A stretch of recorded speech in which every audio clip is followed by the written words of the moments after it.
ABC մեդիայի հարգելի հետևորդներ, այս պահին մենք գտնվում ենք Գյումրիում եւ հարցազրույց ենք ունենալու Գյումրիի քաղաքապետի տեխնացու ապրելու երկիր խմբակցության ղեկավար Կարեն Մալխասյանի հետ։ Պարոն Մալխասյան, երկար տարիներ աշխատել եք սոցիալական ապահովության ծառայությունում, եղել պետական ծառայության Գյումրու տարածքային բաժնի պետ ու մի շարք այլ պաշտոններ եք զբաղեցրել։ Մենք քիչ առաջ քաղաքացիների հետ ենք զրուցել եւ նրանք նշել են տարբեր սոցիալական խնդիրներ։ Ուզում ենք հասկանալ, զբաղեցնելով քաղաքապետի պաշտոնը, ինչպես եք պատկերացնում այս խնդիրների կարգավորումը։ Ցավոք պետք է արձանագրել, իրոք կա այդ խնդիրը Գյումրիում շատ խորացված է եւ տարիներ շարունակ Շիրակի մարզը եւ Գյումրին եւ աղքատությամբ եւ գործազրկությամբ առաջի տեղն են գրավում Հայաստանի Հանրապետությունում, այդ մագարտակը շատ բարձր է։ Այս խնդրի լուծումը պետք է տեսնել համապարփակ, այսինքն այդ խնդրի լուծումը ոչ միայն համայնքի ու համայնքի ղեկավարի խնդիրն է, դա համապետական խնդիր է եւ համայնքի ու համայնքի ղեկավարը դա մի բաղադրիչ մասն է, որով նա կարող է այդ խնդրի լուծմանը նպաստել։ Մենք ոնց ենք տեսնում, մենք տեսնում ենք, որ համայնքը նույնպես պետք է ունենա սոցիալական ծրագիր, սոցիալական պլան պետք է ունենա հաստատված, որի միջոցով կարողանանք այդ խնդիրները լուծել։ Այսօր համայնքում մենք ընդամենը ունենք մեկ սոցիալական աշխատող, պատկերացնում եք, միայն 112,000 ընտրող ունի Գյումրին, բայց մենք ունենք մեկ սոցիալական աշխատող։ Այդ մեկ սոցիալական աշխատողով հնարավոր չէ խնդիրները լուծել։ Պետք է ունենալ կոնկրետ թիմ այդ սոցիալական խնդիրներով զբաղվող եւ իրական թիմ, ովքեր մասնագետ են, ովքեր կարողանում են կարիքները քննադատել եւ ըստ առաջնահերթությունների այդ կարիքների հետևից գնալ։ Այստեղ խնդիրը չի, մարդիկ այդ ոլորտում պատկերացնում են, որ դիմում են զուտ գումարային ֆինանսական աջակցություն ստանալու համար, բայց խնդիրը միայն ֆինանսական աջակցություն չէ, խնդիրը կարիքի քննադատումն է, գուցե օրինակ ընդունված կարգեր 10,000-ական դրամներ էին տալիս մարդկանց սոցիալական աջակցության Գյումրիում, ես միշտ դրատեմ եմ արտահայտել, որովհետև մենք ոչ թե խնդիրն ենք ուզեցել լուծել, այլ այդ խնդրի դիմումից ենք փորձել ազատվել այդ 10,000 դրամով։ Այդ պետք է վերացվի, այսպես ասենք, եւ կարողանանք գնալ խնդրի հետևից, հասկանալ թե ինչի այդ խնդիրը ու լուծել խնդիրը։ Այսինքն խորքային լուծումներ եք դուք ցանկանում տալ։ Այո, այո։ Ձեր կուսակցությունը հայտարարել է, որ Գյումրիի քաղաքապետի ընտրությանը մասնակցելու եք երկրում ամբողջական իշխանափոխություն կատարելու համար։ Այդ գործընթացը ինչպես եք պատկերացնում։ Տեսեք, մենք մեր քաղաքական թիմը ապրելու երկիր կուսակցությունը ըստ էության համայնքներում, թիմերում ներկայացվածության մագարտակով երկրորդն է քաղաքացիական պայմանագրից հետո։ Մեր քաղաքական ուժը մեջտապես մասնակցել է թիմ ընտրություններին եւ ներկայացված է շատ համայնքներում։ Ինչ է այդպես, որովհետեւ մենք նախ որպես քաղաքական ուժ դա ընտրություններին մասնակցել համարել ենք պարտադիր պայման, ոչ թե մի բան որոշենք մասնակցել, մի բան չէ, մեջտական գործողություն է եղել մեր մոտ։ Եվ դա հետևյալ նպատակն է հետապնդել, մասնակցելով, փորձելով ստանալ թիմերում իշխանությունը, մեր աշխատանքով ցույց տալ թիմերում, թե մենք ինչպես կարող ենք հմուտ կառավարել, ավելի կոմպետենտ լինել այդ հարցերի լուծումներին, ավելի արագ ու ավելի էֆեկտիվ լուծումներ տալ։ Այդ ձևաչափով մենք մարդկանց մոտ ցանկացել ենք վստահություն ստեղծել եւ հասնել արդեն համապետական ընտրություններին ունենալ թիմագիծ, ունենալ ծրագիր, որովհետեւ մարդիկ մեզ վստահեն։ Խնդիրը դրանում է կայանում եւ մենք մեջտապես հանդես ենք եկել ընդդիմադիր դիրքերից այդքան մեծ ներկայացվածություն ունենալով թիմ համայնքներում, որևէ տեղ քաղաքացիական պայմանագրի հետ չենք համագործակցել, հիմա էլ հայտարարում ենք, որ ելի չենք համագործակցել։ Այո, նպատակը իշխանափոխություն կատարելն է հանրապետությունում։ Խոսեցիք համագործակցության մասին, ուզում ենք հասկանալ ձեր շանսերը ինչպես եք գնահատում եւ ում հետ եք պատրաստվում համագործակցել։ Տեսեք, մեր շանսերը գնահատելուց ես համոզված եմ, ցանկացած ուժեր մտնում է պայքարի մեջ հաղթելու նպատակով։ Բայց անկեղծ լինենք, այսպես ասած, հասկանանք իրականությունը ոնց է, Գյումրիում այսօր ավականիում մրցակցող ուժերից որևէ մեկը չի կարող կեսից ավելի ներկայացվածություն ունենալ, այսինքն այն ասած 50+1-ը ոչ ոք չի ունենալու։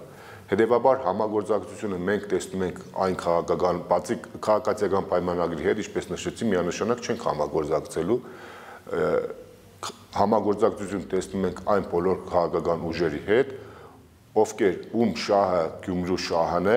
ովքեր ունեն սկզբունքներ, գաղափարներ Գյումրին զարգացնելու եւ չեն համագործակցելու քաղաքացիական պայմանագրի հետ։ Մնացածի հետ մենք խնդիրներ չունենք, քաղաքի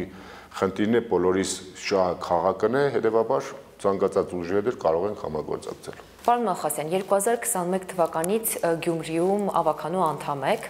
եւ այդ ժամանակ եւս 50+ ձայն ոչ մի քաղաքականուց չկարողացավ ստանալ, ձևավորվեց կոալիցիա, ինչի փլուզման հետևանքով ստեղծվեց կառավարական ճգնաժամ եւ արտահերթ ընտրությունների պատճառ դարձավ։ Այս անգամ նման վտանգ դուք չեք տեսնում։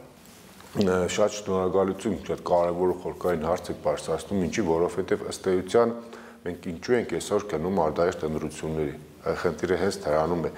Անկեղծ քաղաքական ուժերը անկեղծ չեն եղել սկզբանը 2021 թվականին ընդդիմադիր դիրքերից հանդես եկող Պալասանյան դաշինքը հնարավորություն ուներ հուշագիր կամ կոալիցիա կազմել մյուս ընդդիմադիր ուժերի հետ, բայց դրա փոխարեն նա հուշագիր է կնքում քաղաքացիական պայմանագրի հետ։ Եվ հիմա երբ որ հետ հայացք ենք գցում, հասկանում ենք, որ մի բան այդտեղ այն չի եղել, էլի այսպես ձևակերպենք, այսինքն որոշակի պայմանավորվածություն է եղել, ճնշում է եղել, չգիտեմ ինչ եղել, մինչև օրս չեն հարել, բայց գոնե իմ մասնավոր կարծիքով ես արդեն հետայացք գցելով վերլուծում եմ նույն 21 թվականին է սկսվել այս ամեն ինչը քաղաքացիական պայմանագրի կողմից, որոշակի ճնշումների արդյունքում հնարավորություն է եղել հուշագիր կնքել եւ ձևավորել իշխանություն Գյումրիում, որից հետո այդ process-ները զարգացե, եկե հասել ենք մեկ կետի, երբ այդ հուշագիրը խզվել է, երբ որ հուշագիրն էլ խզվեց, ես որպես ավականու անդամ նախաձեռնեցի կանոնակարգով ավականու նախատեսված այդ հանրության ուզող հարցեր կան, կարող եք ավականու նիստով այդ հարցերը բարձրաձայն քննարկել, հանրությունը տեղեկացվի։ Այդ նախաձեռնությանը չմիացավ ոչ Պալասանյան դաշինքի ավականու անդամները, ոչ քաղաքացիական պայմանագրի ավականու անդամները։ Այսինքն ինչի եմ այսպես ասում, այսինքն ի սկզբանե, երբ որ տուն են կառուցում, հիմքը սխալ ձև են կառուցել։ Ի սկզբանե հիմքից սխալ է եղել։ Իսկ հիմա ես հուսով եմ, որ նման սխալ չի կորձվի, ինչի, որովհետև ոնց որ թե բոլորը ընդդիմադիր դաշտում են գտնվում, համենայն դեպս երաշխիքներ են տալիս, որ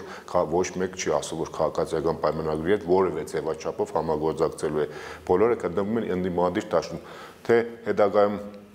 ով անկեղծ կլինի, ով կխապի ժողովրդին, այդ ես չեմ կարող ասել, բայց հույս ունեմ, որ նույն սխալը չի կրկնվի։ Նշեցիք, որ նախորդ ընտրության ժամանակ ճնշումներ են եղել քաղաքացիական պայմանագրի կողմից Պալասանյան դաշինքի նկատմամբ հուշագիր է ստորագրվել։ Ուզում ենք հասկանալ,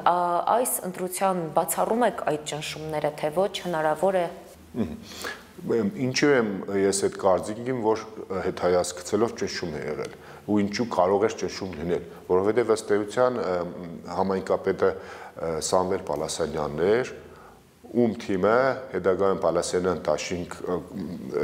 կուսակցությունով մասնակցեց թիմ ընտրություններին 2021-ի եւ ունեցան որոշակի քանակով ցայներ, ինչը հնարավորություն տվեց կնքել հուշագիր։ Էլի եմ ասում, ինչու եմ մտածում, որ ճնշումներ եղել, որովհետեւ գործող համայնքապետ է եղել եւ բազմաթիվ հնարավորություն է եղել իրեն ճնշելու։ Վառ օրինակ է արդեն ազնական ճնշումներ էր հասել, երբ որ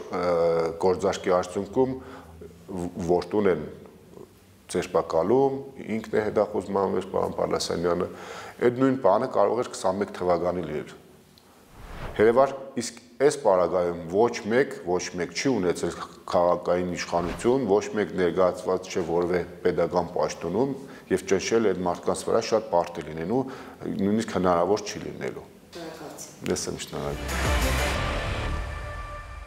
ABC մեդիայի հարգելի հետևորդներ, մենք շարունակելու ենք թեկնածուների հետ հարցազրույցները, ռեպորտաժները հենց իրադարձության կենտրոնից։ Շարունակեք հետևել մեզ սոցիալական տարբեր ցանցերում։